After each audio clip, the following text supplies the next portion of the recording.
Teacher যখন নিজেই প্রশ্নের উত্তর জানে না। বলো এই কোয়েশ্চেন অ্যান্সারটা কে পারবে? বলো এখানের মধ্যে কে পারবে? তুমি পারবে? আমি তো নিজেই পারবো না এই অ্যান্সারটা। তুমি পারবে? না। পারবে না কেন?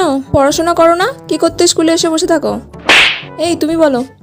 দূর বাবা, কেউ তো একটা উত্তরও বলতে পারছে না, আর কতক্ষণ এইভাবে চালাবো? বেলটাও পড়ছে না যে ক্লাস থেকে বেরিয়ে যাব, ভালো লাগে না। বলো।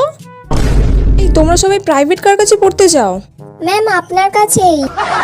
ঠিক আছে, তুমি বাদ দিয়েও তো এতগুলো স্টুডেন্ট আছো, তার মধ্যে কেউ বলতে পারছো না? ম্যাম আপনিই বলে দিন। আমি কেন বলবো? আমি বললে তো তোমরা সবাই এমনিই জেনে যাবে। তাহলে তোমরা কি করো বাড়িতে? উফ, কি জ্বালায় পড়লাম রে বাবা, কেউ তো একটা বল। সব গাধা, আমিও গাধা, তার সাথে তোরাও গাধা। বলো। নিজে তো জানি না, যা বললো তাতেই হ্যাঁ বলে দিই। শুনলে কি বললো? তুমি কেন পারলে না? শুনে নাও ভালো করে, কালকে যেন কোয়েশ্চেনটা ধরলে তুমি পারো, ঠিক আছে? উফ বাবা, এতক্ষণে ঘন্টা পড়লো, তাড়াতাড়ি পালাই।